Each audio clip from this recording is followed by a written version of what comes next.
The last few months sure haven't been easy for anyone shopping for a mid-sized SUV, because every time you think you've zeroed in on the right model for your needs, out comes a new model. So it started with the Tata Sierra, an iconic nameplate brought back for a new generation of buyers. Then we got the second generation Kia Seltos, bigger and better.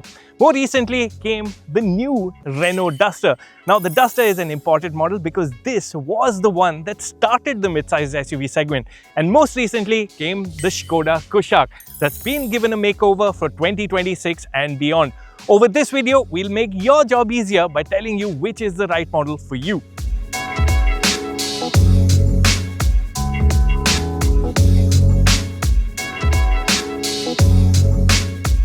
Do let us know which of these models would be your pick of mid-sized SUV, or would you have some of the other contenders in your garage? Let us know in the comment section below, and if you haven't already, please do subscribe to the Autocar India channel and hit that bell icon to be notified every time we have a new video up. A fifth new option that wasn't out on the day of the shoot is the Volkswagen Taigun. It's got an update and I'll talk of it while describing its cousin, the Skoda Kushaq. We have individual videos for all of these models, so I'll talk highlights and major differences across parameters. Let's start with the way they look. The Renault Duster, with its class-best 212mm of ground clearance, pronounced cladding and even functional roof rails, clearly communicates a rugged look. There's muscle to the design thanks to the shapely bonnet and flared wheel arches, and it does look every bit a new-age Duster. It's about the same size as the original Duster, which means it's midway by today's mid-size SUV class standards. The Kia Seltos, on the other hand, has grown substantially from Gen 1 to this Gen 2 and is now the longest of the mid-sized SUVs.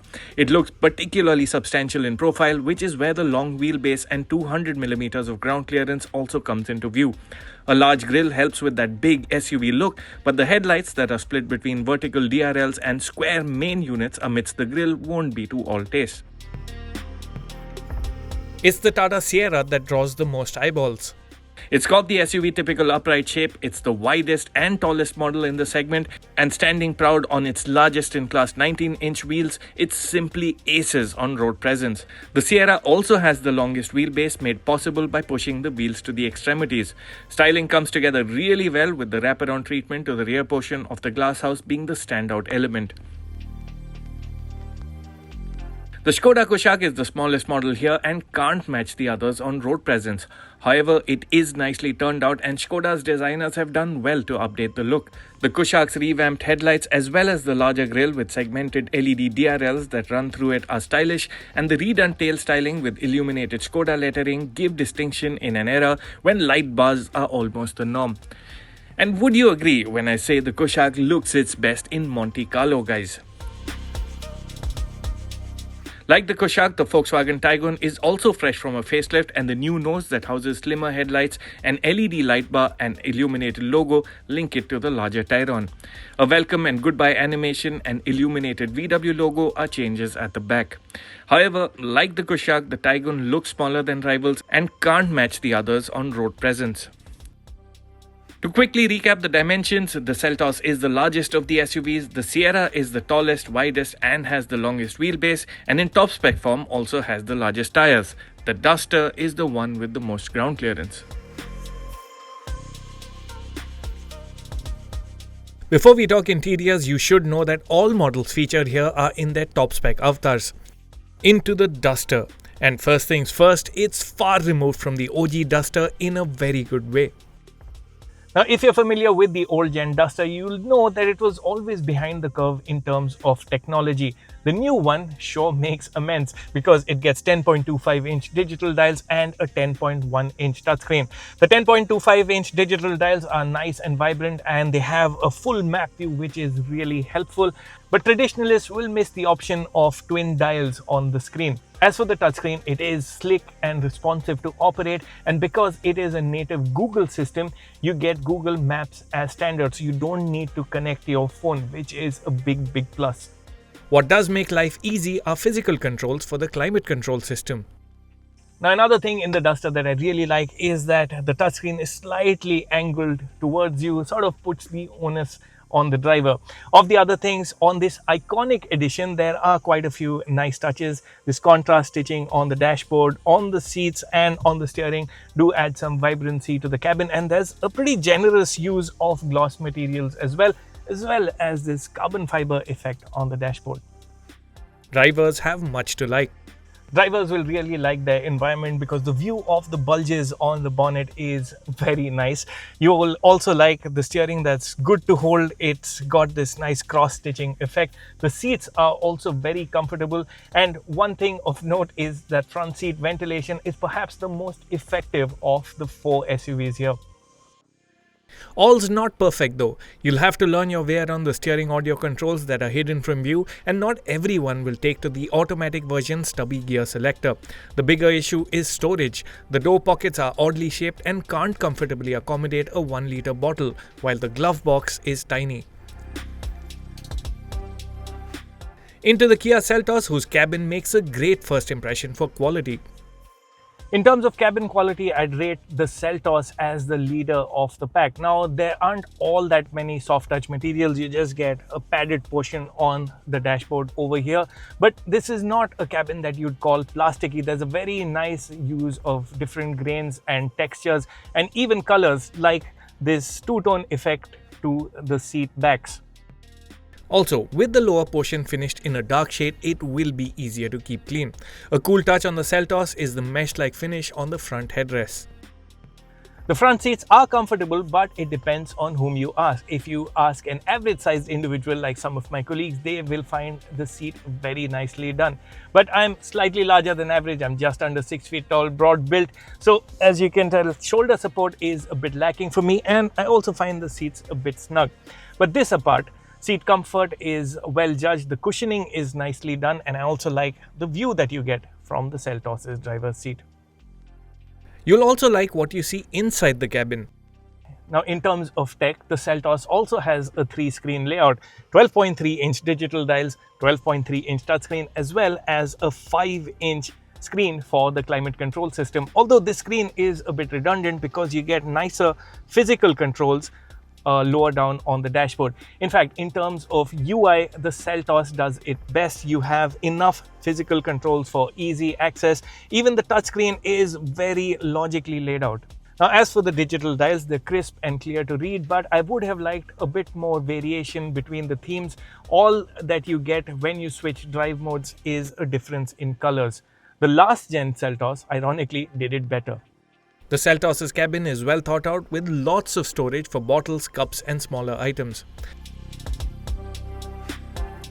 Switching to the Tata Sierra, that immediately delivers the feel of being in a big SUV.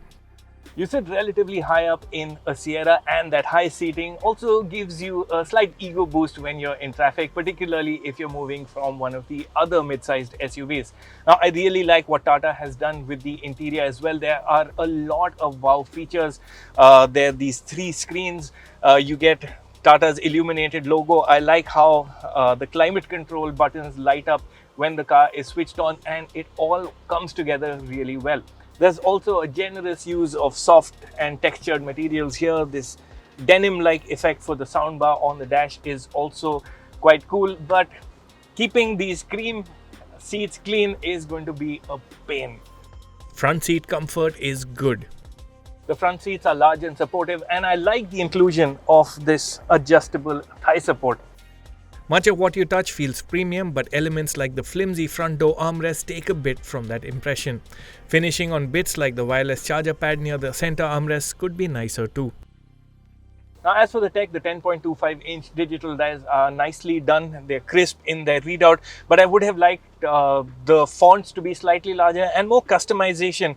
I feel Tata has sort of held back with what they could have done with this screen. The center touchscreen is nice and easy to use, very slick in its operation. And then you get one of the USPs of the Sierra, the third screen, which is dedicated to the front passenger. Now, it's a good way to kill time when your front passenger is stuck in traffic. They can connect a Bluetooth headphone, so you won't be distracted by what they're hearing.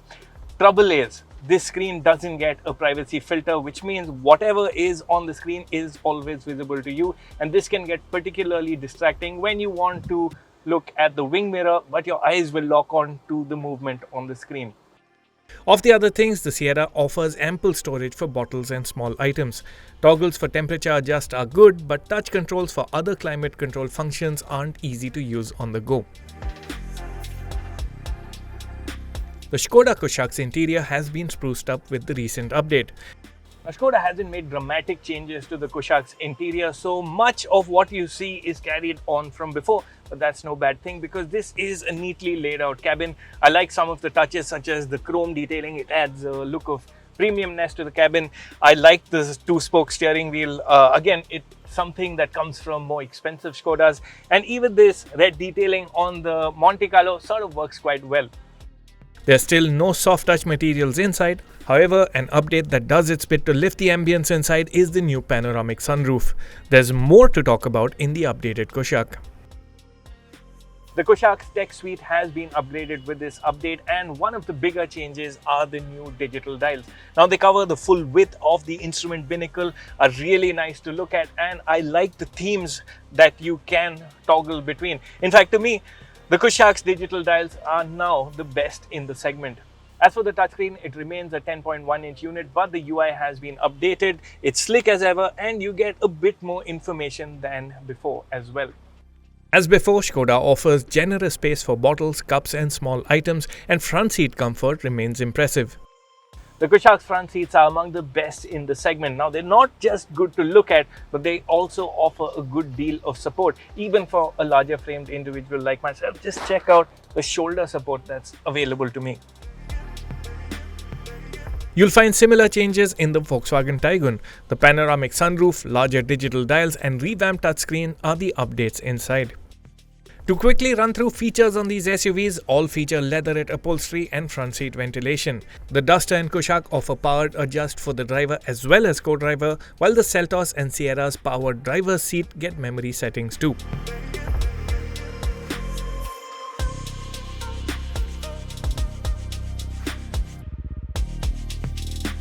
All models get panoramic sunroofs. It's the Seltos, Sierra and Duster that offer the added adjustability of dual-zone climate control. However, we found the Kushaq that makes do with a single-zone system to have the strongest AC.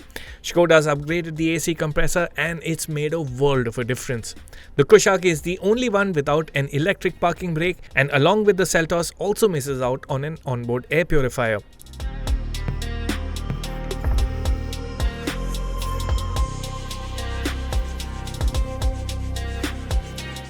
We've already touched upon some of the tech features. To recap, the Skoda Kushaq Monte Carlo has the best digital dials, the Seltos has the nicest touchscreen, while the Sierra is the only one with the passenger screen too.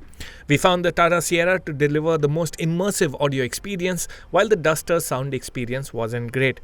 The Duster does do ambient lighting well, as does the Kia Seltos. The Kushaq Monte Carlo's red ambient lighting is nice, while the Sierra's ambient lighting is a bit too subtle. You get the best parking cameras on the Tata Sierra and Kia Seltos.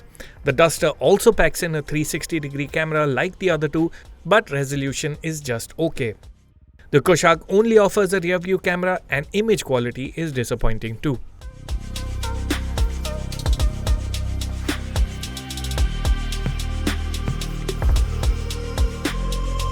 That's what these SUVs are like to sit up front. Let's focus our attention to the rear seats. Once again, we'll start with the Duster.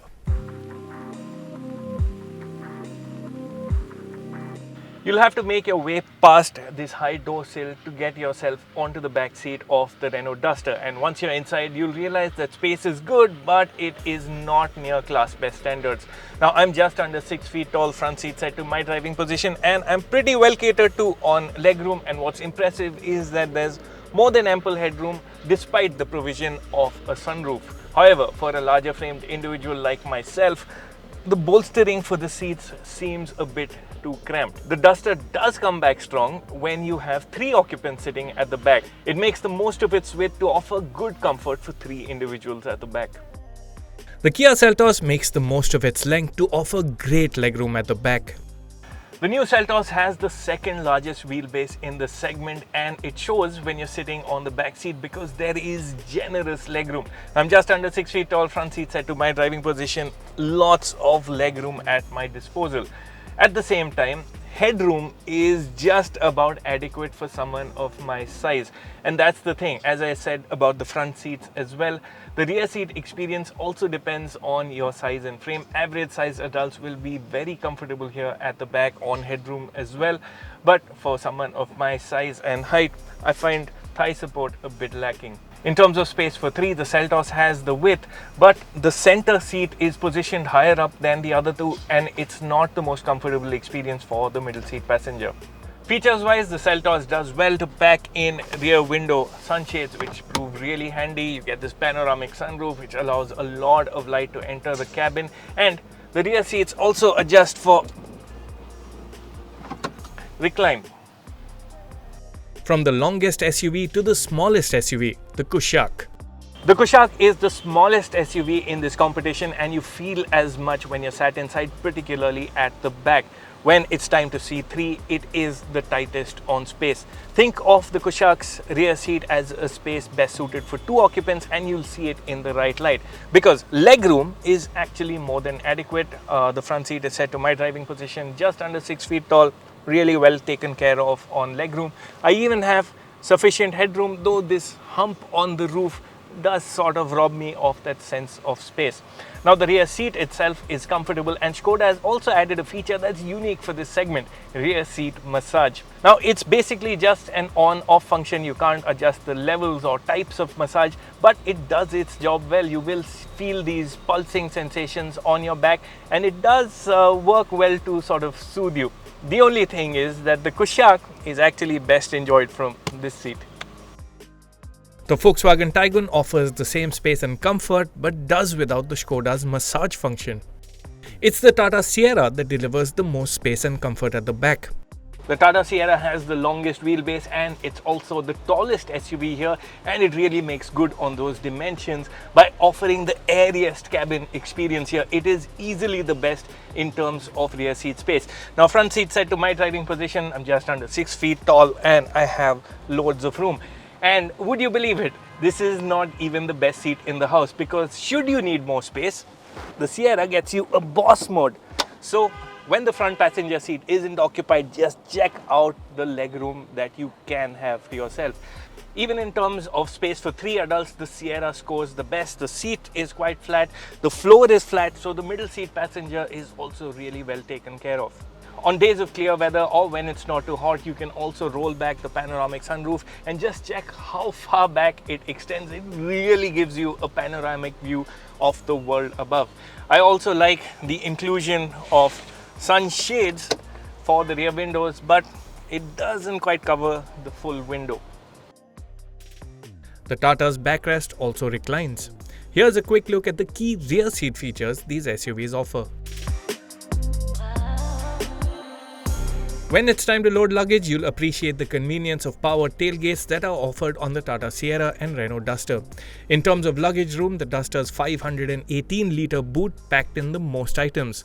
That's 1 large suitcase, 1 medium suitcase, 3 cabin bags and a soft bag.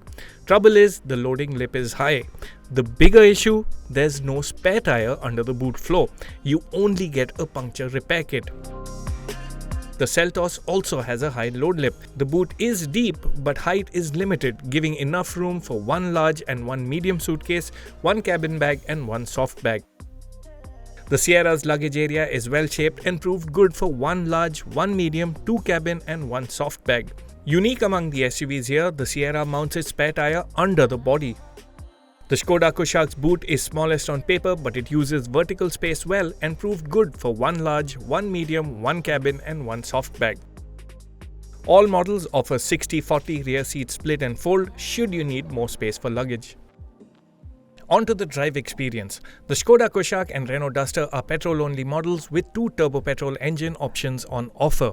The Kia Seltos and Tata Sierra offer wider variety with naturally aspirated petrol, turbo petrol and turbo diesel engine options. For this comparison, we've considered the most powerful turbo petrol versions in automatic gearbox avatar, which is the only combo common to all.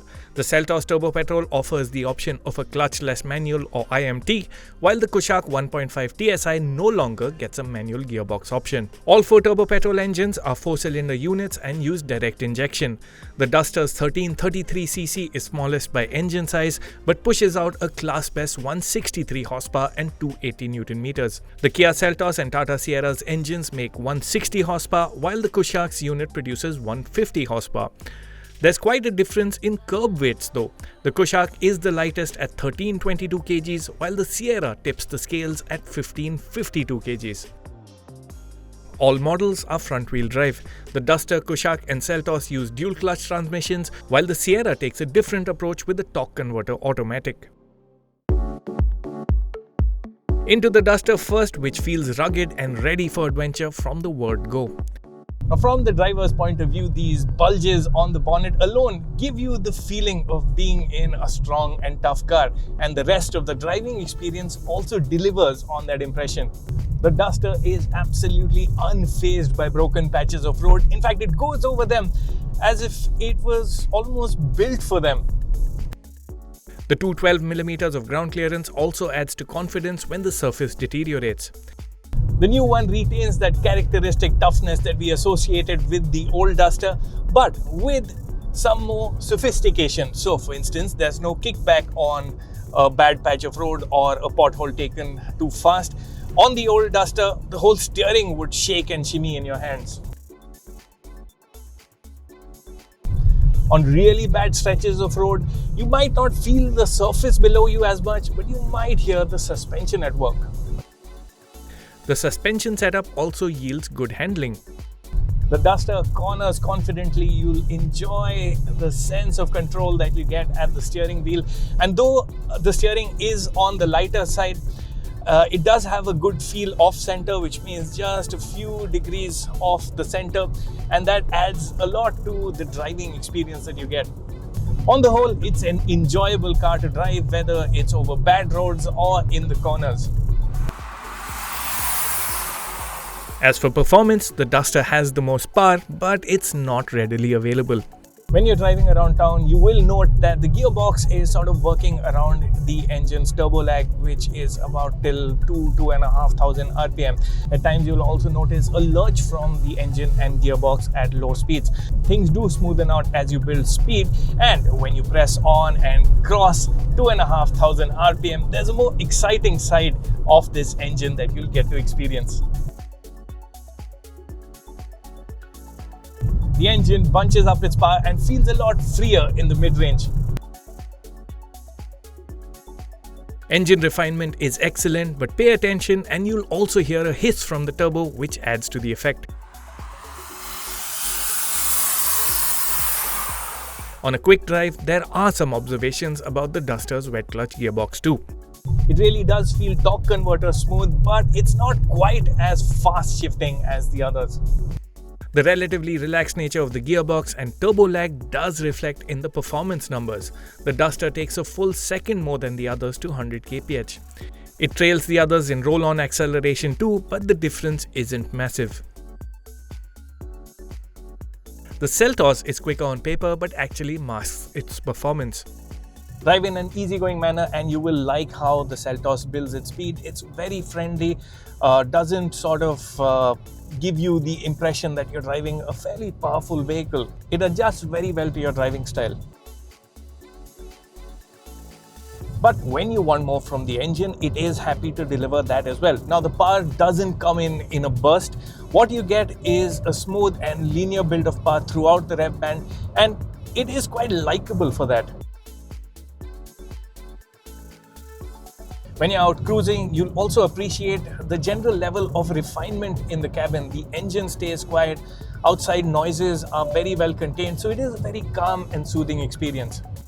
All's not perfect though. What does take away a bit from the driving experience in town is the dual clutch transmission. Now, it's not the smoothest in the lower gears. You can feel the shift between the gears. You will find it tend to fumble at times as well. As you build speed, the DCT also settles into its own rhythm, gear shifts become a lot smoother, and you can also have some fun with the paddle shifters. Responses are actually pretty good. Word of advice for anyone keen on the Seltos: if the bulk of your driving will be in town, the Seltos CVT makes for a more sensible pick thanks to its super smooth gearbox. Of the other things, handling is neat and body control is good. There's a good amount of grip as well, so you can drive the Seltos at high speeds with a good deal of confidence. Going up the drive modes adds weight to the steering, but the effect isn't very convincing. An area where the Gen 2 Seltos has improved is ride comfort. Ride comfort is pretty well sorted on the Seltos. It'll round off things like speed breakers really well, but if you pay attention, you will notice a firmness to the setup. This firmness isn't to the extent as it was on the last gen Seltos, where it could have been a deal breaker. It's much better now, but it's still not the best in the class. Next up, into the Sierra. The first point of note when you're in a Sierra is the sense of driving a big vehicle, which really counts for a lot. These upright pillars, the large windscreen, large glass house, and of course this elevated seating position really give you a commanding view of the world outside and put you in a confident position on our roads. The Sierra backs this feeling up with a tough build that comes through on bad roads. Bump absorption is really good and it doesn't get ruffled by really bad sections of road. However, as good as the 19-inch rims on the top spec models look, they do corrupt the ride a bit. You do feel more off the road than you would feel on versions with the 18-inch rims or even the 17 inches, which are really exceptional on ride comfort. At high highway speeds, the Sierra drives like a big and heavy car. It feels sure-footed, and that is a compliment. The Sierra also feels composed on winding roads. Now the Sierra is quite tall and you'd expect it to roll quite a bit in the corners, but the good news is that body control and general body manners are very well kept in check. The steering is lighter than I'd have liked it to be, but you do get a reasonable sense of connect. Like the Seltos, the Sierra is quicker than it'll lead you to believe. The Tata Sierra is the odd one out in this company because where the others pair their turbo petrol engines with dual clutch transmissions, the Sierra pairs its turbo petrol engine with a torque converter automatic gearbox. Now that's necessarily not a bad thing because it actually works very well with the characteristics of this engine.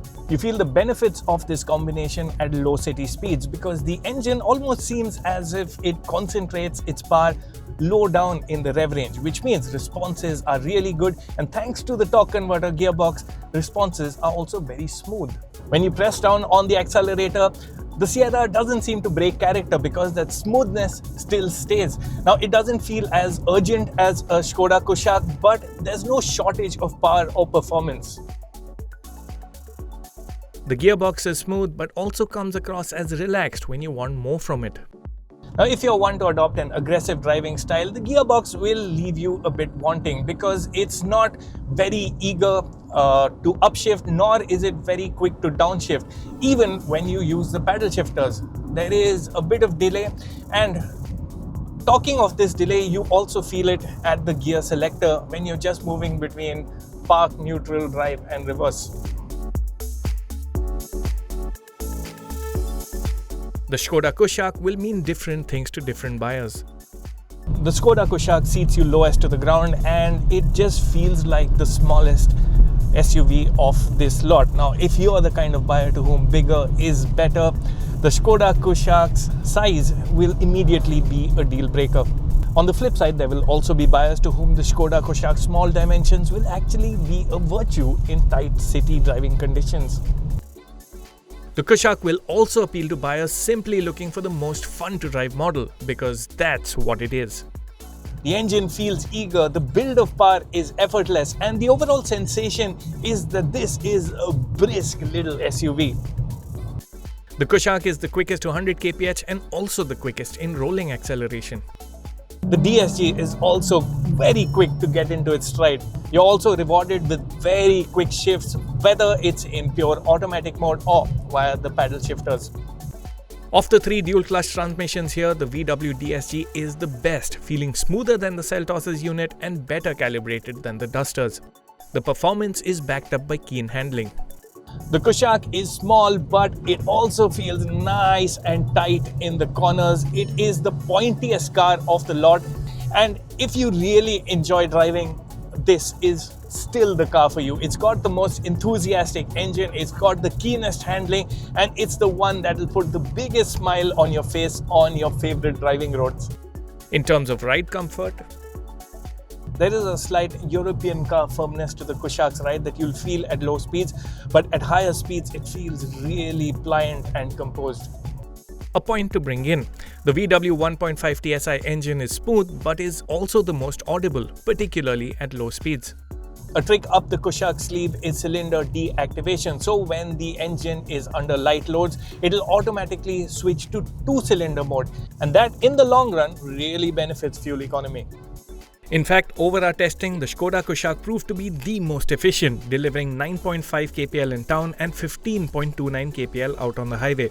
The Seltos was second best with city and highway figures of 9.27 and 14.76 kpl respectively.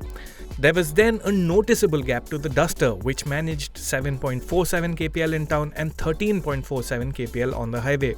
The heavier Tata Sierra returned a best of 7 kpl in the city and 13.7 kpl on the highway. While we are out driving, it's a great time to talk safety.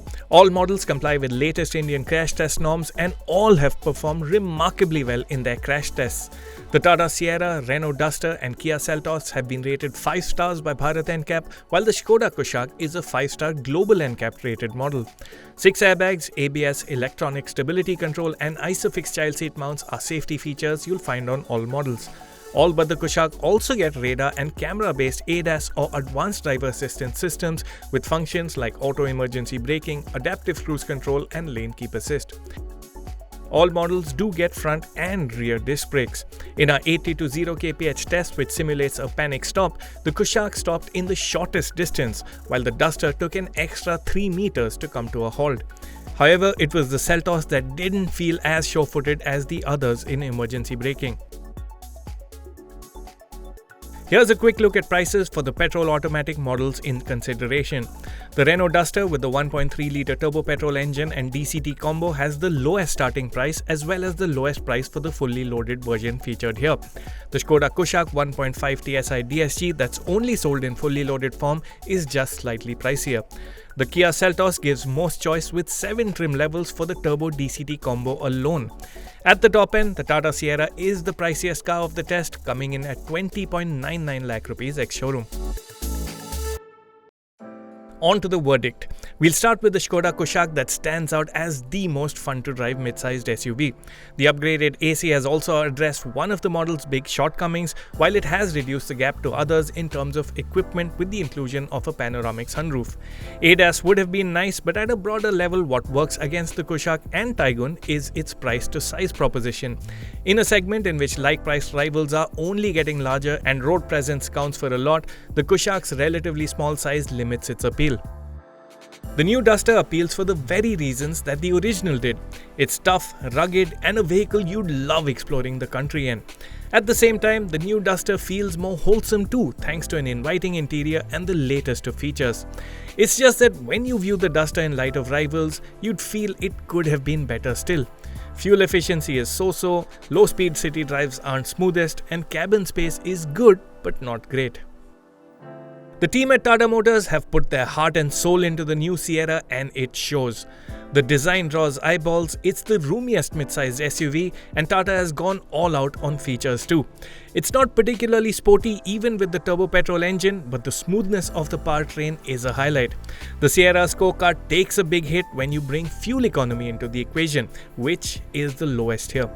Also, as good as the package is, it still doesn't absolutely match global rivals on final finesse.